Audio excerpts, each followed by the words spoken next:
एक आदमी ने अपनी स्नाइपर राइफल खोली और उसमें आर्मर पियर्सिंग गोलियां भरी, फिर खुद को छिपाने के लिए रेत के गड्ढे में घुस गया। इसी दौरान उसका साथी, जो फ्लेम थ्रो से लैस था, पास के एक रेत के टीले के पीछे छिप गया। दोनों कई घंटों तक रेगिस्तान में इंतजार करते रहे, जब तक कि भारी नकदी से भरा बख्तरबंद ट्रक वहां नहीं पहुंच गया। जैसे ही ड्राइवर ने सड़क पर फैली पीली रेत देखी, उसे कुछ गड़बड़ होने का एहसास हुआ। उसने तुरंत छत पर लगे कैमरे को घुमाकर दूर तक जांच की, लेकिन उसे कुछ असामान्य दिखाई नहीं दिया। फिर भी वह सतर्क रहा और ट्रक को धीरे धीरे आगे बढ़ाने लगा। जैसे ही ट्रक रेत के ढेर पर चढ़ा, वो उसमें धंस गया। ड्राइवर घबरा गया और ट्रक को पीछे निकालने की कोशिश करने लगा, लेकिन जितना प्रयास करता, ट्रक उतना ही ज्यादा धंसता जाता। तभी लुटेरों ने हमला कर दिया। एक गोली से ट्रक का टायर फट गया। ट्रक के अंदर मौजूद गार्ड समझ गए कि उन पर हमला हो चुका है। उन्होंने तुरंत मशीन गन चालू कर दी और चारों ओर गोलियां बरसाने लगे, लेकिन उन्हें कोई लुटेरा दिखाई नहीं दिया। गार्ड मुख्यालय को सूचना देने ही वाले थे कि तभी एक लुटेरा फ्लेम थ्रोवर लेकर सामने आया और ट्रक के केबिन पर आग की लपटें छोड़ दी। अंदर का तापमान तेजी से बढ़ गया। जिंदा जलने से बचने के लिए गार्डों को दरवाजे खोलकर बाहर निकलना पड़ा, लेकिन बाहर निकलते ही स्नाइपर ने उन्हें निशाना बना लिया। दोनों गार्ड एक एक करके गिर गए। इसके बाद लुटेरे ट्रक की ओर दौड़े और पहले से रेत में छिपाया गया अतिरिक्त टायर निकाल लिया। उन्होंने ट्रक उठाकर टायर बदल दिया। फिर उन्होंने रेत के नीचे छिपी स्टील प्लेटें निकाली और पहियों के आगे बिछा दी। एक लुटेरा ड्राइवर सीट पर बैठा और धीरे धीरे एक्सेलरेटर दबाया। ट्रक आसानी से बाहर निकल आया। वे लगातार स्टील प्लेटें आगे रखते गए, जिससे ट्रक नरम रेत पर भी आसानी से चलता रहा।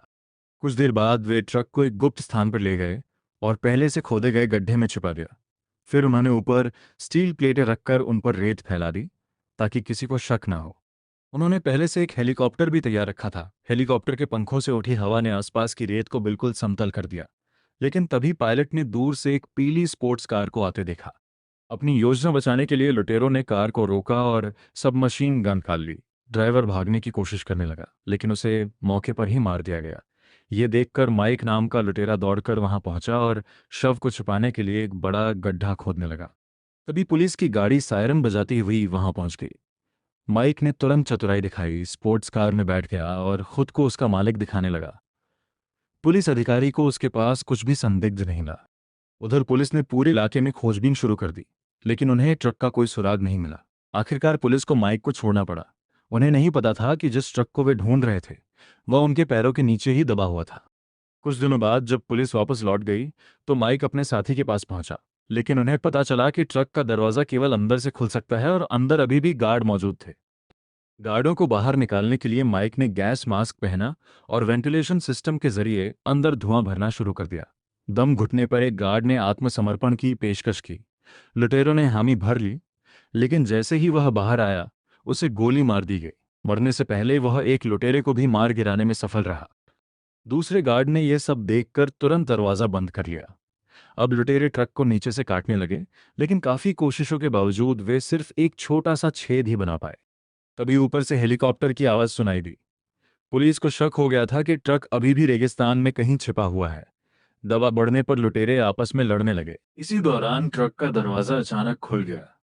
अंदर मौजूद गार्ड ने सबमशीन गन से फायरिंग शुरू कर दी और लगभग सभी लुटेरों को मार गिराया।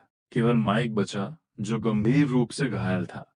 माइक ने आखिरी कोशिश करते हुए ट्रक के नीचे बड़ा छेद बना लिया और अंदर पहुंचकर दरवाजा खोल दिया। अंदर उसने गार्ड को मृत पाया।